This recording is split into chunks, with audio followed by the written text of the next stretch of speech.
Right, here's the deal. Jobs are important because capitalism. Times change and jobs change with them. For instance, if you'd have told me 10 years ago that I would be trying to make a career as a YouTuber, I'd have told you to sit down and leave me alone because YouTube is just for videos of cats and other things falling over. Apparently, 65% of jobs we'll be fighting each other for in the future have yet to be invented. Just imagine what they could be. Seriously, let your imagination run wild. Let your mind go wherever it wants to.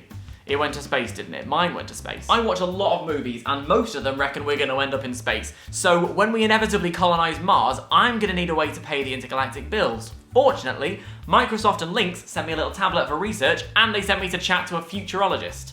A what? A futurologist or a trend forecaster. We look at new shifts in technology, in science, anything which we see as having an impact on the life and attitudes of the individual. We look at the now to understand the next. I want to go to space. Is that realistic? Maybe not tomorrow, maybe not today, but... I've got stuff on anyway, but like... Yeah, fine. I'd make some time in your diary around 2020. There are a kind of whole raft of people trying to make space tourism a thing. What kind of jobs will that create? Basically, how can I make a living in space? You should think about becoming a space tour guide. Space tour guide sounds fun. In order for you to really get on board with it, I think you're going to need to work on your astronomy. Right. And you're going to have to work on your presentation skills. Space knowledge and performance skills. I can do that, sure, why not? Being a tour guide is kind of like being a stand-up comedian. I've actually wanted to do stand-up for ages. I did my first set at Summer in the City this past weekend, and it went pretty well. I think I've definitely got a long way to go.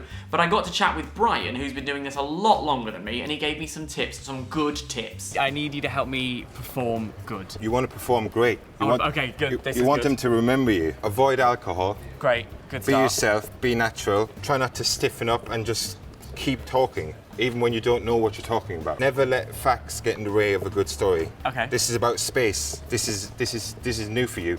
You're breaking new ground where there is no ground. Only true. dark matter, which is Okay. indestructible. Is it going to be scary? Like, is performing for these people going to scare me? It's easy. Everyone asks that. It's easy. It's showing off. You're just showing off. You'll do fine. Do I look like a show off?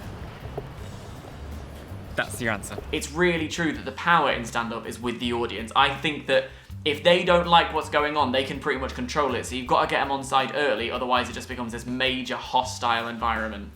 Kind of like space. From there, we moved to the National Space Centre in sunny Leicester, where I met Tamala, who has the best job title in the world. So I've nabbed Tamala, the Space Communications Manager at the National Space Centre, and we're in mission control in the Challenger Learning Centre. Exactly. Did I get all that right? Exactly. Good. What other skills do you think I'd need? Yeah. So Other than remembering where we are? I think a space tour guide is an amazing career. Someone that can do everything an astronaut can do. So they're very physically fit.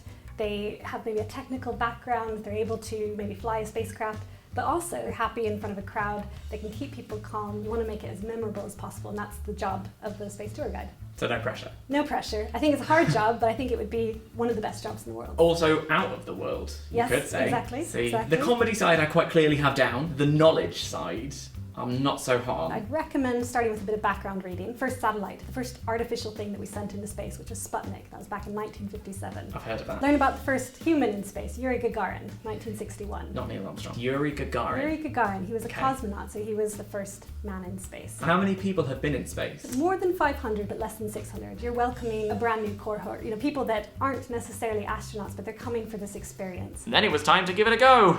Roll VT. Hello, space folk. Welcome to your space tour. You are the first space tourists, which also means it's my first time being your space man. So bear with.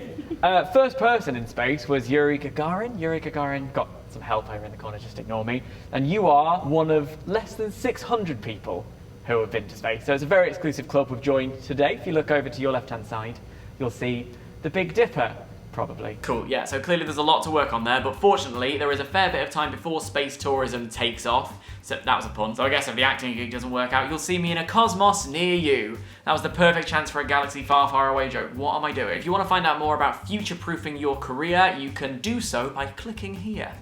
That rhymed. And that's that, so I'll see you on the final frontier. Is that even a good space reference? My tours are going to be awful.